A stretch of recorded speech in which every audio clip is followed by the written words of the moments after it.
I love printing. I love printing. I love it. I love printing. Hello, everybody, and welcome back to my series, Printer to Printer. I think that's what it's called. I don't know if we've come up with a name with it yet. But today I am fortunate enough to be sitting here with Gina Danner from NextPage, who I would like to thank for joining me. And I asked you to join because I think you're awesome and I think your company's awesome.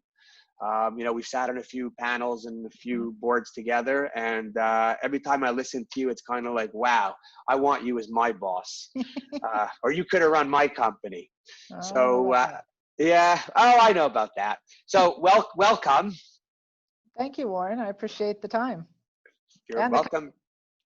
Excellent. So, maybe start off, just give us a little rundown on what your company NextPage does.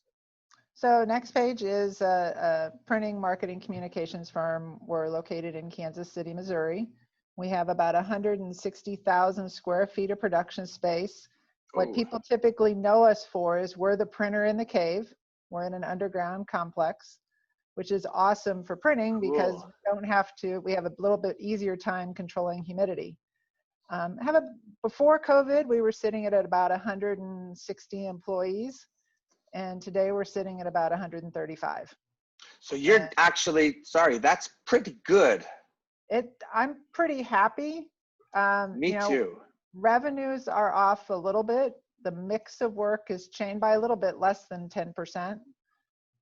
Here. Sorry, your work is off 10%? Yeah.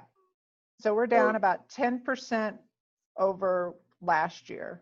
Wow. So you must have some really niche markets and some really good customers, because the average printer that I've been chatting with here and there, anyone's off from 20 to 50% even, if not more. Yeah. So good for you. I think it points to the strength of our client list is really what it does. But we've seen a change in the mix of work. But collectively, we run everything from digital printing presses, from the Indigos and inkjet webs, to we have a couple 40-inch 8-color Komori offset presses. We have full bindery. We have some custom production lines for specific product mixes that we do, and then a full-on mail services. I always like to say we were doing variable data printing before it was on a hard drive, when you'd run around with your little floppy disks. So what is a floppy disk? I don't think people remember those things. I don't even have I was looking for a CD drive the other day because my computer doesn't even have one now. I don't even know where you get them. I don't know. You know, imagine when they used to sell those CDs for software in those big boxes on the shelf, take up space. Now Boy, those were the good old days. Those were the good old days of printing. That's when printing was good and margins were bigger. So quick question. When you say you're down 10%, which kudos to you, without giving us your customer names, because you wouldn't, but what kind of work is it that's keeping you going? We do some products for retail. So you can actually walk into big box stores and see our products on the shelf. It's not our brand name, but we do it for some of those clients. And what we've been able to do is create some very efficient packaging lines and production lines to produce those products. And then we will go into a store and we will look around to see, is there a printed product that could enhance the brand? So it's basically taking that proactive approach and not sitting around and waiting for people to come knocking on you. And what's nice is the mix of our plant is I didn't even mention, we also do large format. Well, pre-COVID, we were expecting to triple that business for this year with events and total event marketing. And of course, that all came to a screeching halt. But fortunately, the product mix on the retail side was increasing. And we kind of balanced that out. But we're really known for high value direct mail. That's what our real bread and butter is. So when you say retail, I'm always curious lately, because all these big old traditional stores are all filing for protection. When I talk to some friends, he says some of the stores don't even know what they're doing. They don't know where to go. They don't even know what to put in, because are they going to be open? Are they going to be closed? It's a bit of a pig's breakfast out there, right? Right. Everyone's all Right. over the place. So what are your retail clients asking for that's keeping you busy? If you could tell us. This is more mass retail. Okay, so you ended up doing some PPE stuff. Well, not even No? I'm talking like product that sits on the shelf. Like, So you can walk into Walmart, Target, Office Max, Office Depot, and you can buy a product manufactured in my plant. oh, so you're making product for someone who's selling it to the retailers. Right. That is awesome. And now that's just one part of our business. The nice Right. thing is we have these different silos of work within our plant. So where all of our event business virtually went away. Yeah, you and everyone else. Yeah, we didn't jump on the PPE bandwagon because our large format shop is relatively small. So, but as direct mail waned, we were able to pick up a little bit more of this retail product stuff. We also were able to work with some other clients on, higher value direct mail to stay connected with their very top tier of customers, where their acquisition efforts for like credit card offers and stuff totally froze up for this year. Right. So it's really been, we also do some outer packaging for food. So that went up. Cool. So sorry, I just want to go back to the direct mail because everyone's talking direct mail. Oh, sure. And I'm always saying lately, who's sending direct mail to who? Just because of what? So is it like coupon direct mail or different business direct mail? It's in the B2B space, our business to business clients are sending kits and packages and stuff that's like dimensional mail. Right. Because they want to stay really connected to their clients. On the consumer side, it's more compliance related communication. So insurance, healthcare, that sort of stuff. Okay, so you got some good niches where that stuff always has to go, good times or bad. Yep. Wow, Yeah. that's great. So I'm very proud of our team. They've done a good job. Me too, and I don't even know them, but it just sounds so good. No, that's like you have, I'm going to call it a success story today because your sales are not off terribly. You've made adjustments and you found some different niches that you've been playing in a little while because most of the people that I'm talking to, in the shops, they do some direct mail, they might do some large format, they might do some commercial. But for the most part, most of these companies have not carved out any type of niches. And I think for those that have not carved out the niches, they're having a bit of a tougher time now because they're scrambling. And I don't know, would you agree? I think it's a hard time to sell customers new stuff today. It's hard to sell new customers that don't know you already. Yes, better put. But I would reword it that way, actually. Yeah. I think it's hard to get their attention because they're still frozen and they're not wanting to make any changes because they're afraid of everybody feels like their neck is on the chopping block. Yeah, and I think that's going to feel a little tighter as all the subsidies and all the help from the government starts to wane off. I think it's been a little fictitious too over the last 4 months with who's who. And just a quick thing, I've also heard that the pricing is a little crazy because, by the way, we will all agree that it was crazy before at times, right? Because there's always a race to the bottom line with certain people.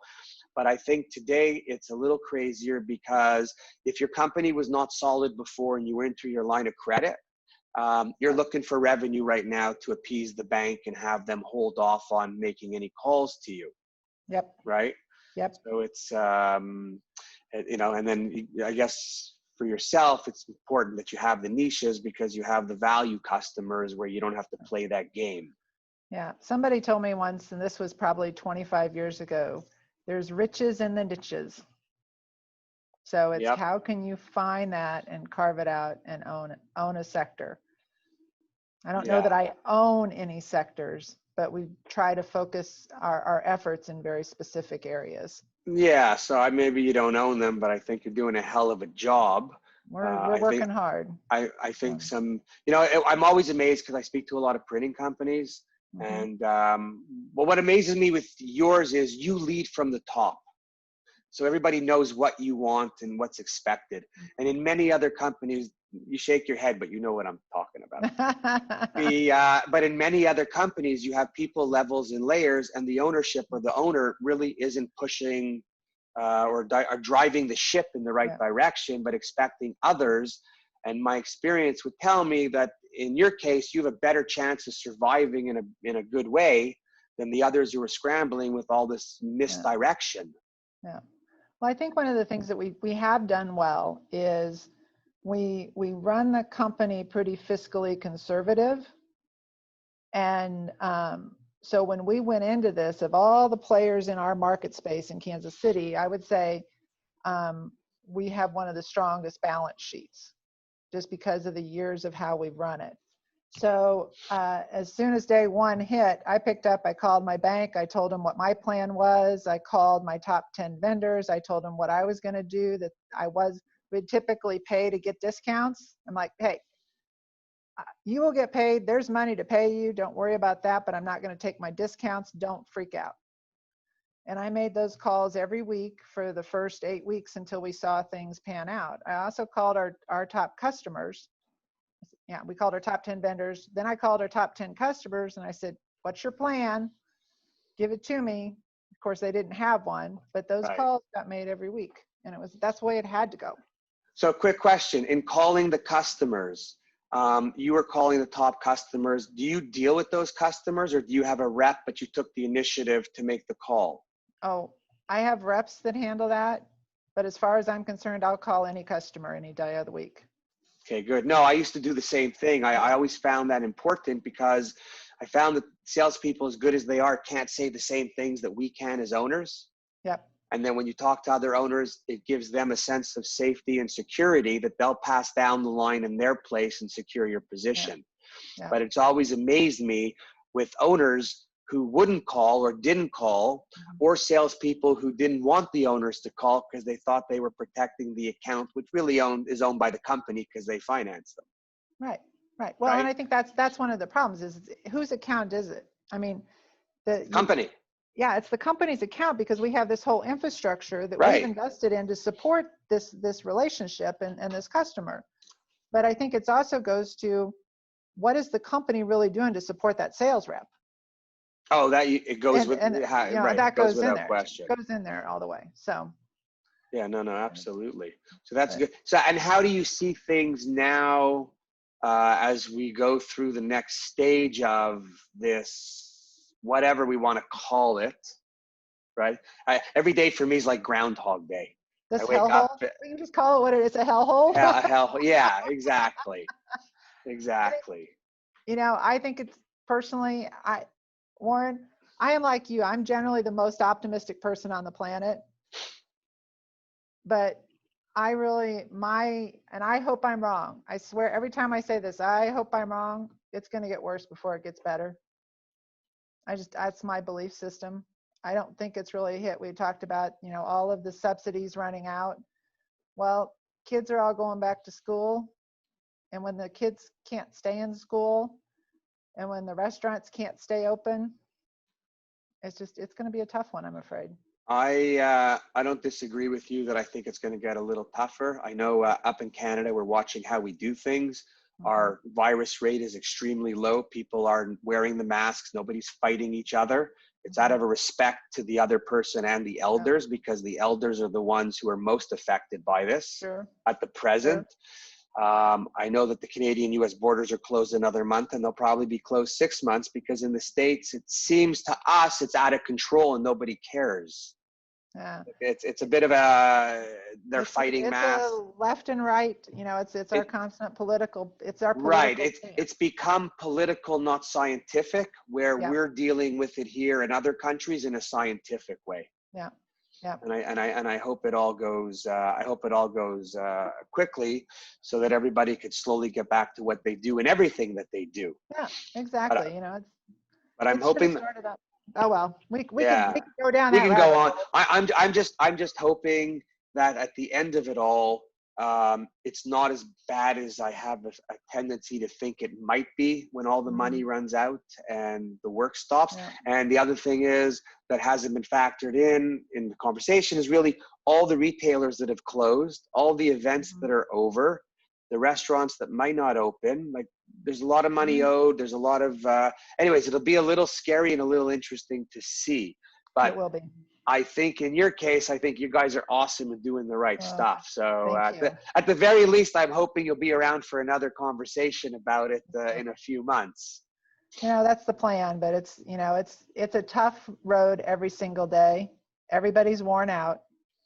It takes grit and perseverance, and it's just pack it up and do the work, baby.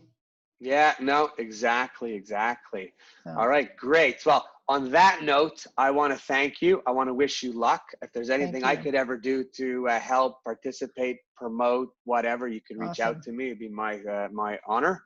And we do look forward to speaking to you again in the near future. Awesome. Thank you, Warren.